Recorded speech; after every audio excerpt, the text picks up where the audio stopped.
Good evening, YouTubers, wherever you are in the world, whatever time it is, it's evening here. We've had an exciting day today, haven't we, Fiona? You could call it that. We found out a new scam, and we've never had this before. Never.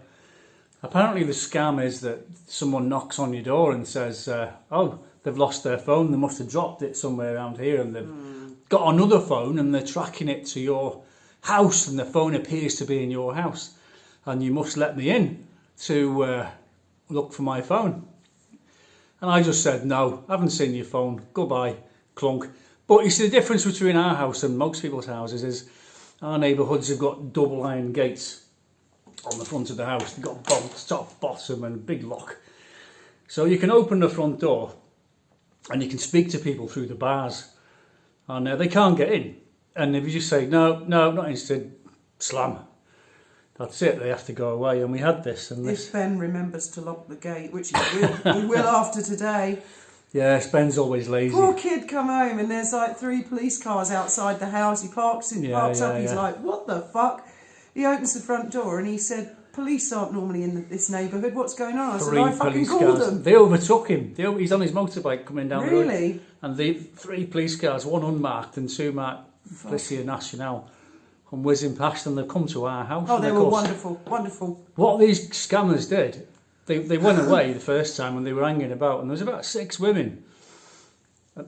What sort of age would you put them at? 20s, 30s? Well, there was the older woman with ginger hair, and they were swapping clothes. Yeah, they had a red jacket, a green jacket. Well, we've got cameras all over our house, God. so we've got loads of footage of it. Shall we start from the beginning? Yes. Right, so when we got up, I went up on the top garden roof, and I could see these women in the streets, and I just thought nothing of it. I just thought, they're just women chatting. And but then one of the woman with the ginger hair she shouted, and I thought she was shouting at me. But then I thought, oh no, I think she's shouting at someone else up the street. So I thought, oh, I'll leave her to it. Then the doorbell went, and Graham answered it. I did, because Fiona wasn't around. I thought, oh, I was upstairs. might be an Amazon delivery or something, because we were always getting stuff off Amazon. My Rules of Cotton arrived today, and I'm trying to read my book and see how the thread, the sewing machine, but that's another story. Forget that one. Carry on. Well, you answered the door, and this girl was saying she'd lost her phone in our street. But she had her phone in her hand. She said she lost it up the road. She said it fell. That's what I didn't understand. She said it fell out of my pocket up the road. I thought, if it fell out of your pocket, why didn't you pick it up? Either that, or how did you know if you didn't know? If you knew, you'd pick it up. If you don't know, you don't know. Anyway, so she, Graham just wasn't for talking to her, and he just said no Spanish. So she spoke in English, and she repeated herself. By this time, I'd come down. I was onto the landing. And I'm a scouser, you see. I know, you know, I can spot a scam when I see it, and I just said, no, I haven't got your phone. Don't know anything about it. Goodbye. Clunk. You were so right. You were so right, because I was on the landing and I was being nice and saying, have you tried phoning it? And I was going to try and help her, maybe even invite her in. And Graham just went, no, slam. That's it. He said, I don't want to know. And he sat back down, and then it must have been an hour or 2 hours later. You could hear him shouting in the street, couldn't you? Yeah, we were watching a video, and this woman was shouting in the street, and I thought I was going to pause the video and think, well, I'll wait for it to finish. I can't hear it. And then we were expecting Ben to come home from work, and we hear the gate when he puts his key in the gate. Yeah. And I heard the gate. I said, oh, that'll be Benji. And I got up, and then the gate was making a bigger noise, like bang, bang, bang, bang, bang. And I thought, whoa, this is not Ben. Yeah. And I looked through the spy cam, and I saw all this gang of women. And the front, they were in their 40s, 30s and 20s. There were 2 black women who were kind of dressed, sort of, I hate to be rude, like prostitutes. Lots of gold, mini skirts, low cut. And they were doing this thing. You know, like that. Very, very slangy. I've seen that before. And I thought, not sure I like this. And you'll see, should splice the video. I've got the footage. I'm going to drop it all in so you can see as the And it was the girl again who said she'd lost her phone. But she's the little girl at the front that's shouting at me, that's rattling the gate, saying, she says, My phone is in your house. You have to let me in. Let me in now. And I went, no. And she went, yes. I went, no, yes. And I shut the door and I dialed 911. And she carried on banging and banging and banging and shouting. But the girl standing behind her, who's keeping Dixie, looking up and down the street, checking for police, she's the one who knocked the door before and spoke to you. And she had a phone in her hand. She must have bought a new phone that quick. Oh, well. Anyway, she rang the police. I rang the police. I thought, I'm not wasting time struggling in Spanish. I just said, do you speak English? He said, yes. What's the problem? I said, this crazy lady's trying to break into our house. She says, we've stolen her phone. She says her phone is on our house. He said, do you know her? I said, I've never seen her before in my life.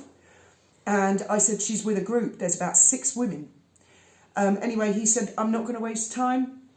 I'm going to put the phone down on you now. I'm calling the police. Give me your address. So I gave him the first line of our address and he said, I can see you're in La Línea de la Concepción. They're coming now. They're coming now. So he said, this is just to save time. If there's any further developments, ring 911 again. So I put the phone down and I'm shaking. And then I heard him out the back. She says, I'm on the roof. I'm on the roof. We're coming in the back. I thought, oh my God, they're coming in the back. They can't come in the back. See, the house has got big high walls all the way around. So the only way you're getting over the wall is if you've got an enormous ladder. Which they had. They had brought a fucking ladder. So she's back on the phone. I said to Graham, oh my God, they're coming in the back. So I'm locking all the doors here, which involves running around, locking all the doors. I'm back on the 911. I said, oh my God, she's coming in the fucking back now. They've got a ladder. They must have a ladder because it's such a high wall. Well, I was on the phone to him and then I heard a car and I looked and I said, oh, thank God, police are here. They must have got here in like 3 minutes. 3 police cars, 1 unmarked, big disco, and two marked cars, and they just went straight round the back and they just went, oi! They got them straight away. They had them cornered in the field. Brilliant. The police here are fantastic. Well, really. Yes, they were very kind. They came in, came into the house. Graham showed them all we've got loads of camera footage from all the different camera angles. I didn't need to tell him what happened. I just played the video. Oh my God! Okay, and he recorded it with his phone. He was like, okay, because I couldn't really understand what she was saying in the Spanish. Because I speak a bit of Spanish, but not that much. Yeah. Not enough, but obviously he did. But he spoke English. He spoke a little English and I spoke a little Spanish. And between us, we established...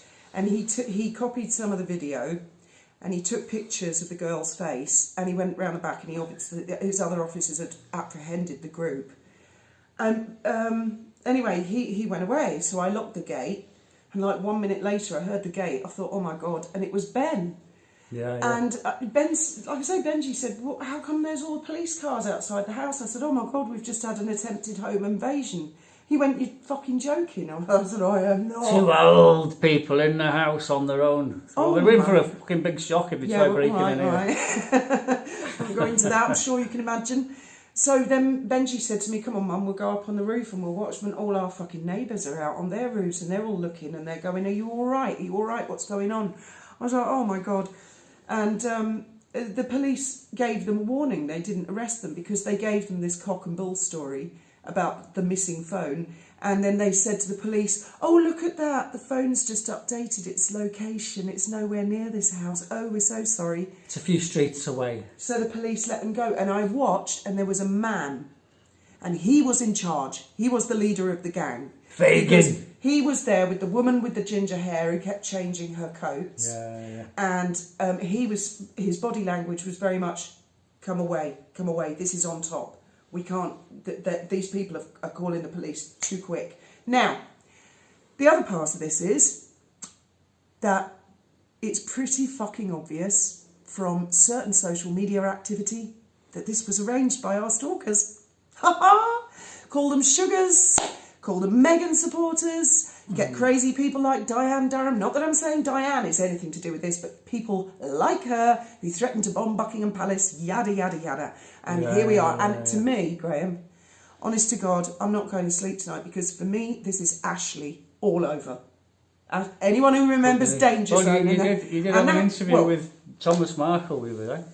Oh, I know, and that was an absolute unmitigated disaster, and I cannot apologise enough, everybody. I just can't. And I'm going to do another video, because I think I made things a million times worse for Thomas. I made things a million times worse for Our Recollections May Vary. I pissed literally everyone off. I've left the comments open. I've liked and loved every single comment that were... none of them were hateful.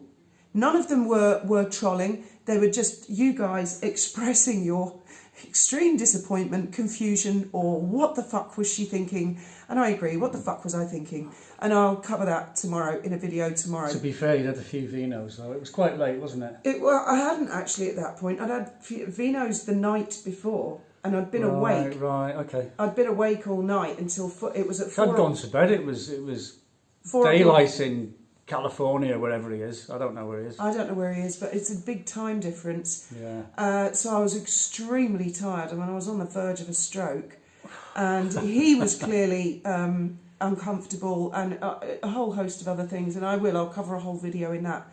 But Graham and I have both had insomnia, quite badly. Yeah. For the last week, because we've been on a roller coaster. Medical issues. You know, I've had quite a bad week. I'm all right now, but I had quite a bad week. Yeah. So you have ups and downs with this, and so I'm back up now. So I mean, thankfully, we don't go to sleep till about 3:30, 4 o'clock in the morning. Isn't that lucky? Seeing as we've got home invaders. Yeah. Well. And I've also been doing some research with someone who's super special. Not a YouTuber, but one of our community. We're doing some research into something else to try and get some answers behind what exactly happened with the Markles and the palace. And I think we're onto something. We're going down a pretty deep rabbit hole, which I will be coming back with. So, but I mean, in the meantime, I might do that at night. The plot thickens, and we watched Dan Wootton today. Oh my God, Lady C and Dan Wootton. And that was quite revealing. Very. And brilliant. She is brilliant. It's well worth watching. It's all to do with the pregnancy and the line. She is so clever, Lady C. They're convinced, Dan Wootton and Lady C are convinced that King Charles is about to strike the children off the line of succession. And according to Dan Wootton and his programme. I've just seen it on the internet, that's it. We've got no other information. I pray to God that Lady C is okay, because I feel she might be vulnerable to this type of thing, because this attempted home invasion today, and it doesn't look that much on the video, the little bit of video we're going to make public. We're not making the rest of it public yet, but she's vulnerable. And I think of Ashley, because I remember Ashley saying, for those of you who don't know who Ashley Danger Zone is, I'll ask Graham if you can put a link in the description, and I think this will go on my channel as well. Okay. Ashley was the first YouTuber that I was aware of who talked about Meghan, and then Ashley said, the Sugars have been bragging that they know where I live and they're going to set fire to me. This is my recollection. And then the next week she said, I'm a bit worried because they've been tweeting and I think they know where I live. And the next week her house was caught fire. And then her mother's house was caught fire. And her pet burned alive. Chewy was actually a possum, not a dog. Her dog ran away and she never saw it again. But nobody could have found her because she was completely anonymous, unless she had royal connections. She didn't even show her face. What do they call it? The IPP status, I think. IPP status. Yeah. But you can just find people like that. But of course you don't need IPP status. I don't know how you can track people down like that. I don't know. You don't need IPP status to find us, Graham. We're quite open. We're quite open where we are, I mean, I've always been a big lad. I've always been able to look after myself. Even if I'm a bit ill, don't worry about me. I'll be fine. Oh my God. I've got to look after her, haven't I? Oh my God. Oh my God. Anyway, that was all good fun. Anything else new? Oh, I was quite shocked at Trump's up tomorrow, isn't he, for his thing? But yeah. What shocked me was this Gaza ceasefire. I mean, I'm all in favour of a ceasefire. I don't like to see people getting killed and what have you.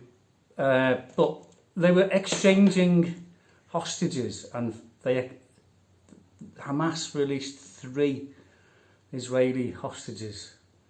But Israel have got to release 30 Palestinians for every one person. So Israel, I haven't watched the news, but Israel are due to hand over 90 Palestinians for 3 Israelis, and that doesn't seem right to me, not at all. That's totally shocking, but that's just my opinion. What do you think? You don't know what it's such a complicated mess, it is, and I'm not even going to start to get embroiled in it.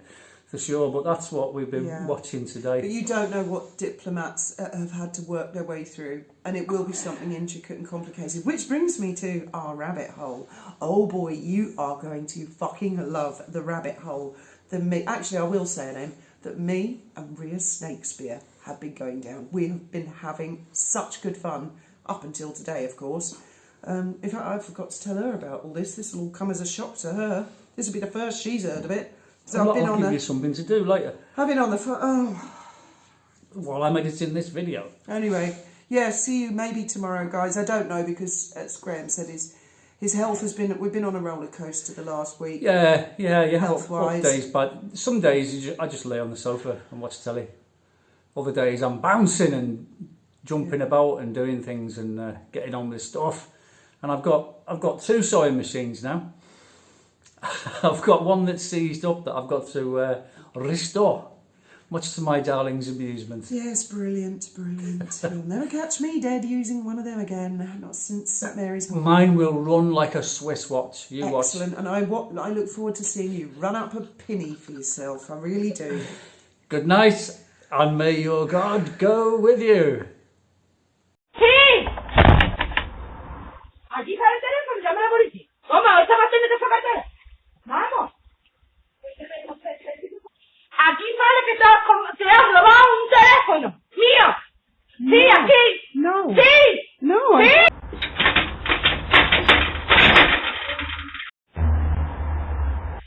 ¿Qué teléfono es? ¿Te lo he dicho? No. Espérate, que me voy a enseñar la imagen. O deja... Sí, no, de atrás. Si quieres, le voy a decir que de... Ah, vale, para la alarma, ¿no? Venga.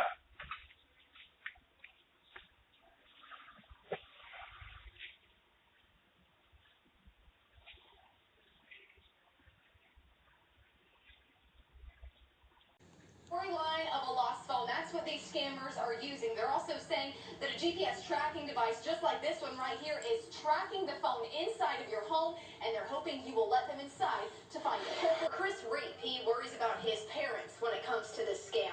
I could definitely see them potentially, no problem, I'll call and we'll help you out, man, no problem. I'll be more willing to help out. Absolutely, I could see that. And the rest of the senior community here in Pinellas Park. And our senior citizen is very vulnerable to helping and being willing just to help, even if it's a small task.